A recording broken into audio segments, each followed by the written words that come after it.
Welcome sir. Hello, இங்க ராஜேஷ்னு யாராவது இருக்காங்களா? நான் அவரை பார்க்கணும். நான் தான் சார் ராஜேஷ். நான் ஆதி. என்ன சார் நீங்க, உங்களை தெரியாதவங்க யாருன்னா இருப்பாங்களா? உங்களை நல்லா தெரியும். தீபக் கூட வந்திருக்கீங்க, நான் பார்த்துருக்கேன். அப்படிங்களா? சாரி, நான் சரியா கவனிக்கல. தீபக் எப்படி சார் இருக்காரு? அவர்கிட்ட ஏதாவது இம்ப்ரூவ்மெண்ட் தெரியுதா? இல்ல, பெருசா எந்த இம்ப்ரூவ்மெண்ட்டும் இல்ல. டாக்டர் ஹோப் கொடுத்துருக்காரு, வெயிட் பண்ணி பார்ப்போம். தீபக்கோட ட்ரீட்மெண்ட் மற்ற விஷயங்களை எல்லாம் நீங்க தான் பார்த்துக்கிறதா கேள்விப்பட்டேன். ரொம்ப தேங்க்ஸ் சார். எனக்கு உதவி பண்ண போய் தான் தீபக் இப்படி ஒரு நிலைமை வந்துருச்சு. அதனால தீபக்கு உதவி செய்யறது என்னோட கடமை.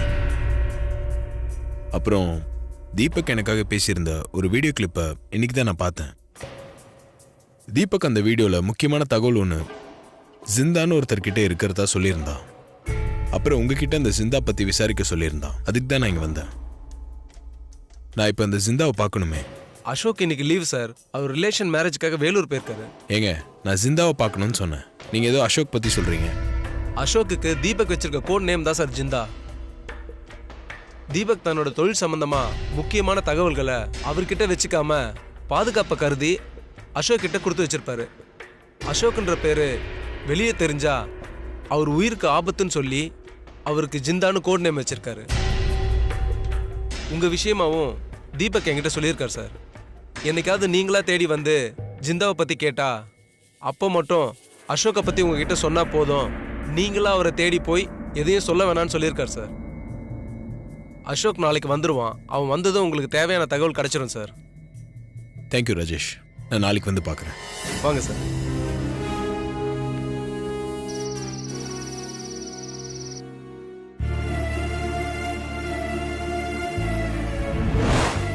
நீ இந்த வீட்டுக்கு வந்த புதுசுல உன்னை என் எதிரிலே வரக்கூடாதுன்னு சொன்ன. ஆனா இன்னைக்கு நீ என்ன எதிர்த்து நிக்கிற அளவுக்கு வளர்ந்துட்ட.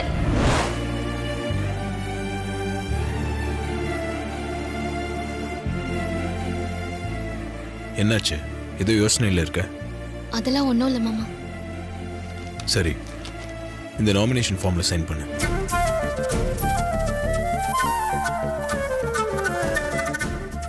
ஏன் என்னையே பார்த்துட்டு இருக்க?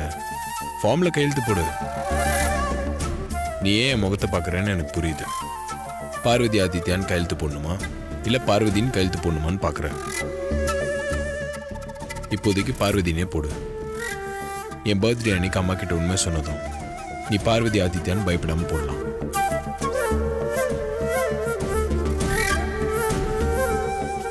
என்னாச்சு? ஏன் டல்லா இருக்க? நான் சொல்றேன்னு என்ன தப்பா நினைச்சுக்க வேண்டாம் மாமா. இந்த எலெக்ஷன்லாம் எனக்கு வேண்டாம். என்ன சொல்ற? இந்த எலெக்ஷன் எதுக்காக நான் சொல்லியிருக்கேன்ல. அப்ப சரின்னு சொல்லிட்டு இப்ப ஏன் வேணான்ற? யாராவது எதுனா சொன்னாங்களா? அதெல்லாம் ஒன்றும் இல்லை மாமா. அப்போ நீங்க சொல்லும்போது மனசுக்கு சரின்னு பட்டுது. அதான் எலெக்ஷன்ல நிக்கிறேன்னு சொன்னேன். அதுக்கப்புறம் நல்லா யோசிச்சு பார்த்தேன்.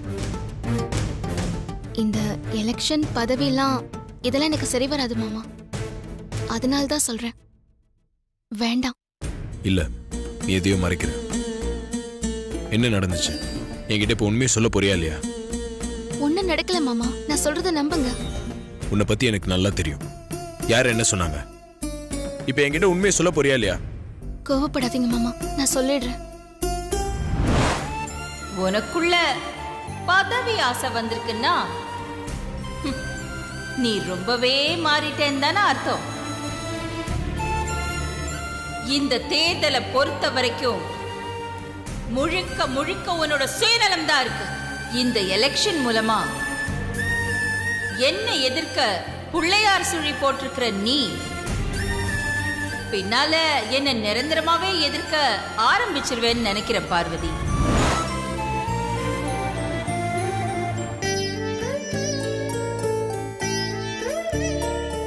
அம்மா பேசின ஒவ்வொரு வார்த்தையும் என் நெஞ்சில ஈட்டியால குத்துன மாதிரி இருந்துச்சு மாமா. அம்மா மனசுல எவ்வளவு வலி இருந்தா அவங்க அப்படி பேசிருப்பாங்க. ரொம்ப வேதனையா இருக்கு மாமா.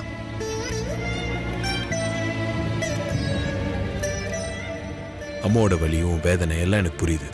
நான் மட்டும் என்ன சந்தோஷமாவும் இருக்கேன். என் மனசுலயும் வலி வேதனை எல்லாம் இருக்கு. நீயும் அம்மாவும் அதை வெளியே காட்டுறீங்க. நான் எதையும் வெளியே காட்ட முடியாம எல்லாத்தையும் மனசுக்குள்ளே அடக்கி வச்சிருக்கேன். என் வாழ்க்கையில் இது வரைக்கும் எந்த ஒரு விஷயத்துக்கும் அம்மாக்கு எதிராக நான் நின்னதே இல்லை. அப்படிப்பட்ட நான் இப்பதான் முதல் வாட்டி அம்மாக்கு எதிராக நிற்க வேண்டிய சூழ்நிலையில் காலை என்னை கொண்டு வந்து நிறுத்தியிருக்கு. அதை நினைக்கும் போது எனக்கு இவ்வளோ கஷ்டமா இருக்கு தெரியுமா? இது எல்லாத்துக்கும் காரணம் அந்த மித்ரா தான். மித்ரா யாருன்ற உண்மையை ஆதாரத்தோட அம்மா கிட்ட நிரூபிச்சுட்டா அதுக்கப்புறம் நீ இந்த எலெக்ஷன்ல நிற்க வேண்டிய அவசியமே இருக்காது. அந்த ஆதாரத்தை நான் நெருங்கிட்டு இருக்கேன். ஹாஸ்பிட்டலில் இருக்கிற தீபக் மூலியமா எனக்கு ஒரு க்ளூ கிடைச்சிருக்கு. எலெக்ஷனுக்குள்ள மித்ரா பத்தின ஆதாரம் என் கைக்கு கிடைச்சிருச்சுன்னா மித்ரா வீட்டை விட்டு அனுப்பிச்சிடலாம். எல்லா பிரச்சனைக்கும் ஒரு முடிவு கிடைக்கும். மாமா, நீங்க மித்ராவை பத்தின ஆதாரம்னு சொன்னதும் எனக்கு ஒரு விஷயம் ஞாபகத்துக்கு வருது. என்ன விஷயம்? அம்மா லேப்டாப்ல இருந்து மித்ரா என்னமோ திருட பார்த்தா நான் தடுத்துட்டேன்னு சொன்னேன்ல.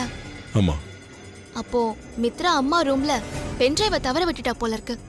நம்ம மகேஷ் அக்கா கிட்ட பணம் கொடுத்து அம்மா ரூம்ல போய் பென்ட்ரைவ் எடுத்துட்டு வர சொல்லிருக்கா. மகேஷ் அக்கா கூட தேடி பார்த்திருக்காங்க, ஆனா பென்ட்ரைவ் கிடைக்கல. மித்ரா அதை யார்கிட்டயும் சொல்ல வேணாம்னு சொல்லிருக்கா.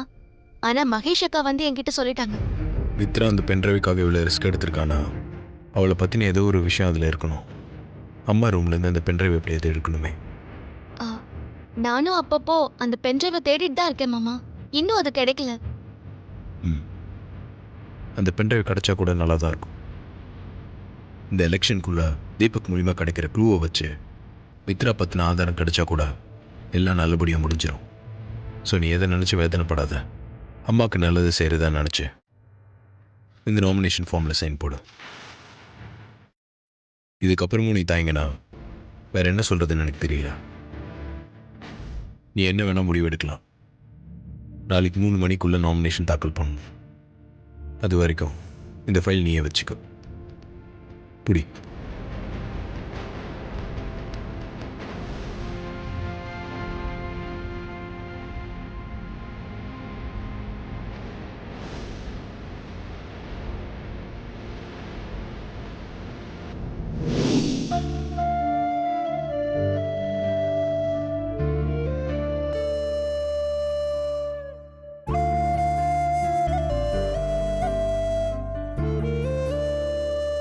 அக்கா சாப்பிடலாமா? அக்கா என்னக்கா இன்னும் உன் குழப்பம் தெரியலையா? மாமா சொன்னதுதான்க்கா சரி. நீ எதுவும் குழப்பிக்காம நாமினேஷன் ஃபார்ம்ல கையெழுத்து போடுக்கா. அம்மாவும் மாமாவும் எனக்கு 2 கண்ணு மாதிரிடா. எனக்கு 2 பேருமே வேணும். எலெக்ஷன்ல நிக்காதன்னு அம்மா என்கிட்ட உத்தரவு போட்டிருக்கலாம். ஆனா அப்படி உத்தரவு போடாம என்கிட்ட வேற விதமா பேசிட்டாங்க. அதான்டா என் மனசுக்கு ரொம்ப கஷ்டமா இருக்கு. உன் நிலைமை எனக்கு நல்லாவே புரியுதுக்கா. மாமாவும் சரி நீயும் சரி அம்மாவுக்கு எதிராக எப்பவுமே எதுவுமே பண்ண மாட்டீங்க. ஆனா இப்ப அப்படி ஒரு சூழ்நிலை உருவாகி இருக்குக்கா. எலெக்ஷனுக்கு அப்புறம் எல்லாமே சரியானும்க்கா. நீ உன் மனசை போட்டு குழப்பிக்காம நாமினேஷன் ஃபார்ம்ல கையெழுத்து போடு. என் புத்திக்கும் மனசுக்கும் நடுவுல ஒரு போராட்டமே நடந்துட்டு இருக்கு. அதனால அவ்வளோ சீக்கிரமா என்னால ஒரு முடிவுக்கு வர முடியாது. நான் நல்லா யோசிச்சு ஒரு முடிவுக்கு வரேன். என்ன நீ கட்டாயப்படுத்தாத.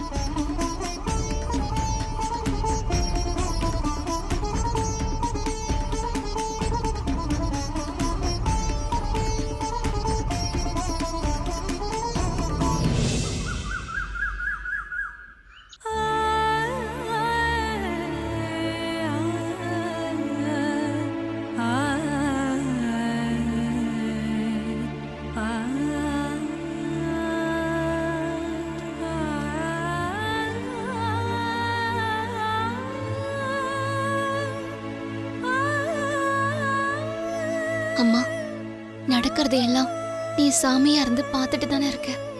என் புத்திக்கும் மனசுக்கும் நடுவுல நடக்கிற போராட்டத்துல நான் முடிவெடுக்க முடியாம தவிச்சிட்டு இருக்கேன். தாலி கட்டின புருஷன் சொல்றது கேக்குறதா இல்ல என் மாமியார் மனசை நோகாம அவங்க கிட்ட நல்ல பேர் எடுக்கிறதா? இது 2ல நான் என்ன முடிவெடுக்கிறது? எப்பவுமே முடிவெடுக்க முடியாத குழப்பமான சூழ்நிலையில நான் பிள்ளையார் வட்டம் போட்டு பார்த்துதான் முடிவெடுப்பேன். எப்பவும் உன்னை சாட்சியா வச்சு வட்டம் போட போறேன். நீதான் எனக்கு ஒரு நல்ல முடிவை சொல்லணும்.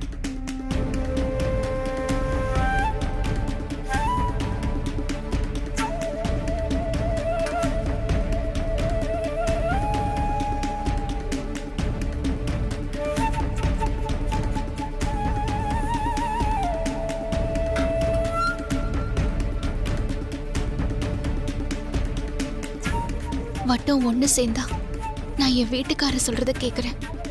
வட்டம் ஒண்ணு சேரலனா மாமியார் சொல்றத கேக்குறேன். ரெண்டுல ஒண்ணு. எனக்கு நீ ஒரு முடிவு சொல்லு.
இப்போதைக்கு நான் என் புருஷன் சொல்றபடியே கேக்குறேம்மா. நானும் அவரும் என் மாமியார அப்புறமா சமாதானப்படுத்திக்கிறோம்.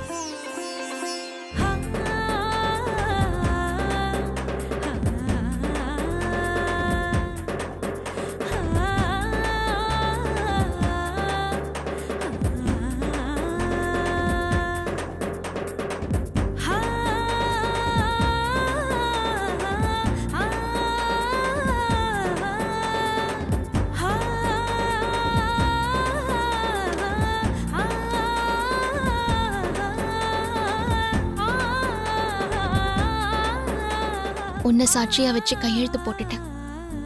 இனி எல்லாத்தையும் நீதான் பாத்துக்கணும்.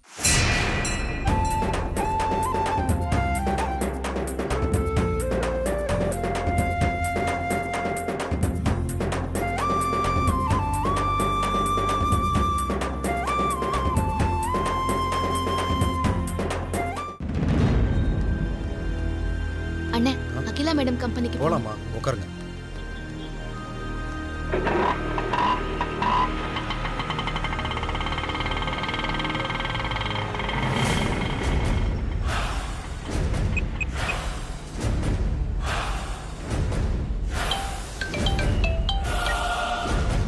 ஹலோ மேடம், அந்த பார்வதி கையில் ஃபைலோட ஆட்டோவில் ஏறி போயிட்டு இருக்கா. நீங்கள் சொன்ன மாதிரி அவள் எலெக்ஷனில் மனு தாக்கல் தான் பண்ண போகிறா மேடம். பார்வதி மனு தாக்கல் பண்ணவே கூடாது. அவ அந்த கம்பெனி பக்கமே வரக்கூடாது. வரமாட்டேன் மேடம், நாங்கள் பார்த்துக்குறோம்.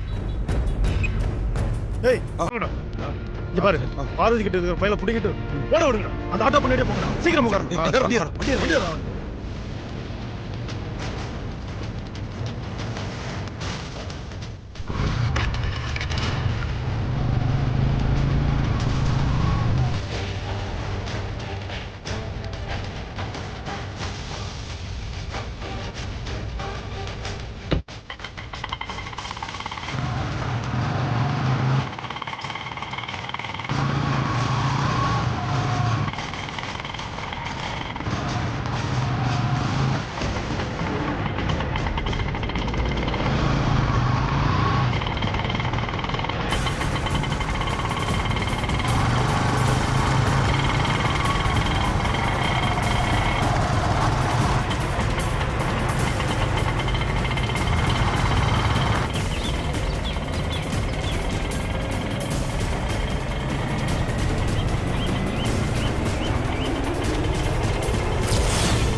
என்னாச்சுண்ணா? தெரியலையேம்மா.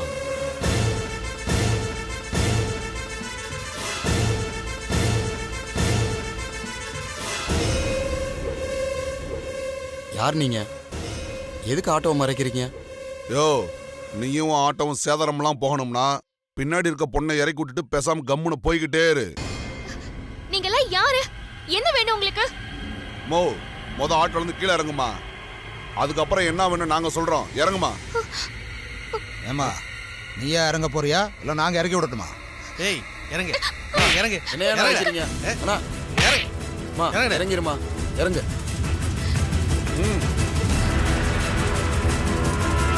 இறங்கு. எடு வண்டி எடு வண்டி எடு. போ.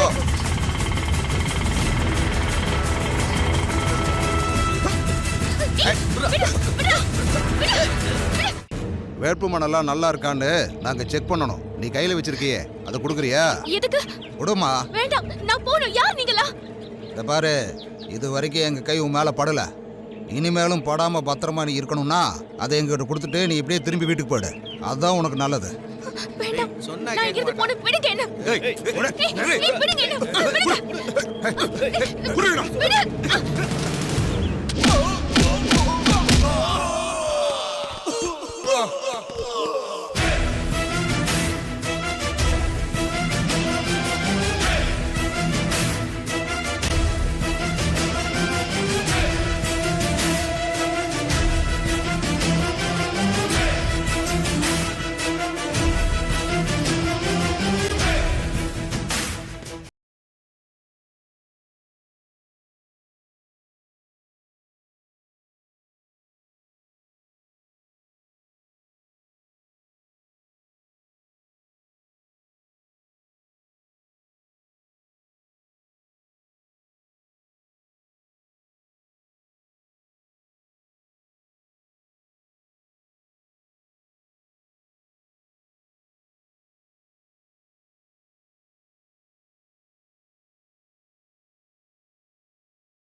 போலாம்.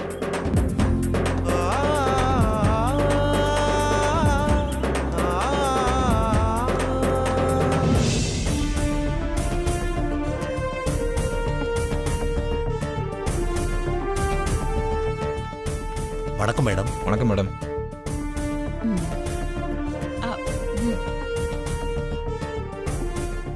அக்கா அவங்க சார்பா மித்ராவை எலெக்ஷன்ல நிக்க வைக்கலாம்னு இருக்காங்க. நீங்க எல்லாம் ஆதரவு கொடுப்பீங்களே? அம்மா சார்பா யார வேட்பாளரா நிறுத்துறாங்களோ அவங்களுக்கு தான் எங்க எல்லோருடைய ஆதரவு. இதுவரைக்கும் அம்மா நிறுத்தின வேட்பாளரை எதிர்த்து யாரும் வேட்பு மனு தாக்கல் பண்ணதில்ல. அம்மாவோட வேட்பாளர் எப்பவும் அண்ணா போஸ்டா தான் ஜெயிப்பாங்க. இந்த தடவையும் அந்த மாதிரி தான் நடக்க போகுது.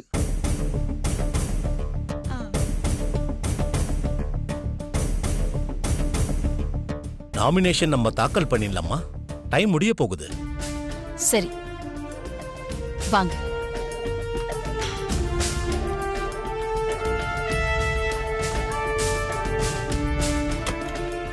Good morning. வாங்க மேடம், உட்காருங்க. பரவாயில்ல மித்ரா. ஒரு நிமிஷம் இரு. நீ கொடுக்கும்போது நான் அப்படியே போட்டோ எடுக்கிறேன். ம். அக்கா நீங்களும் அப்படியே பக்கத்துல நில்லுங்க.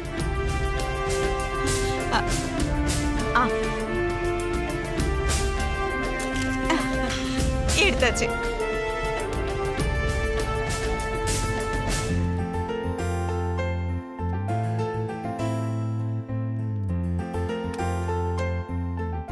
எல்லாம் சரியா இருக்கு மேடம். க்ளோசிங் டைமுக்கு இன்னும் 5 நிமிஷம் தான் இருக்கு. அதுக்கப்புறம் நாங்க ஃபைனல் லிஸ்ட் போடுவோம். சார் வேற யாரும் மனு தாக்கல் பண்ண வரல? இல்ல மேடம், யாரும் பண்ணல.